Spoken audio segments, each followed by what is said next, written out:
5 naista jäljellä. Ja seuraavaksi vuoroon kolminkertainen Euroopan mestari Italian Carolina Kostner.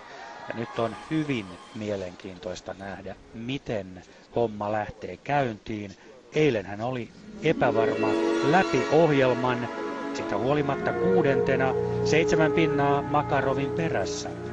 Ennen tätä vapaa-ohjelmaa, alkaako kiri vai nähdäänkö hämmästyttävästi toinen epäonnistuminen?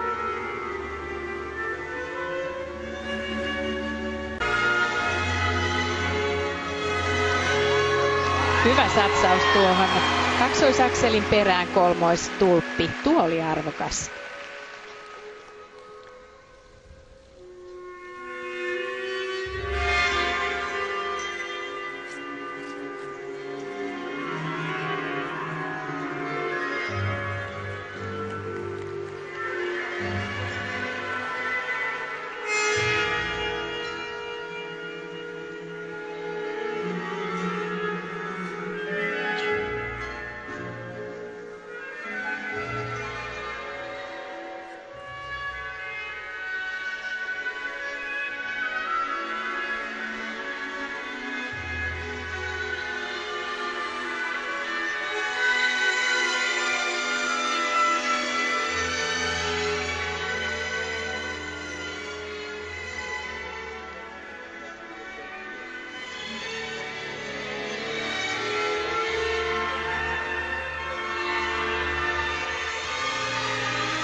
Kolmoissalkkov on hyvä, erittäin hyvästä vauhdista, liukuva. Carolina Kostner on selkeästi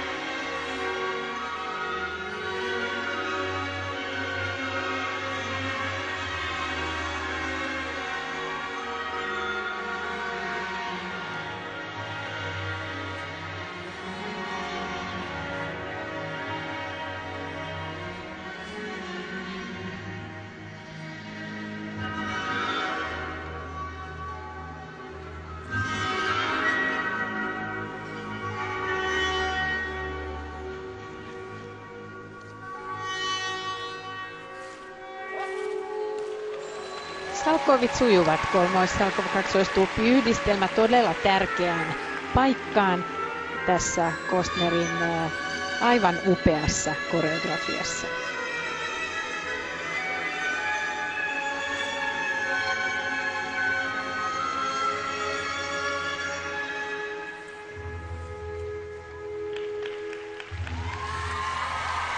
Lori Nicol on tämän upean ohjelman koreografi. Taisteluvoitto, näin sanoisin, tämä ohjelma. Alussa näytti siltä, että mihin suuntaan homma lähtee menemään. Ja todella Carolina Kostner joutui käännökset askelsarjassa, jossa nuo vartaloliikkeet tulevat luontevasti ja luonnollisesti koko ajan käyttöön. Ja sitten kyllä tuo kaksoisaksel kolmoistulppi kärkipaikkaan, ja vaikka se kuulostaa hurjalta, niin hän on kuitenkin parhaimmillaan koonnut päälle 120, joten kaltaisin odottaa, että hän menee tässä vaiheessa jopa kilpailun kärkeen. Kuroo tuo 7 pisteen takamatkan Makarovaan kiinni. Ja kyllä se tulee. Tulee jopa yllättävän kovat pisteet. 115-36 ja Kostner 6. 13 pisteen. Se on aivan uskomatonta, mutta nuo osa-aluepisteet nousivat niin korkeiksi. Ne olivat aivan huikeat nuo osa-aluepisteet.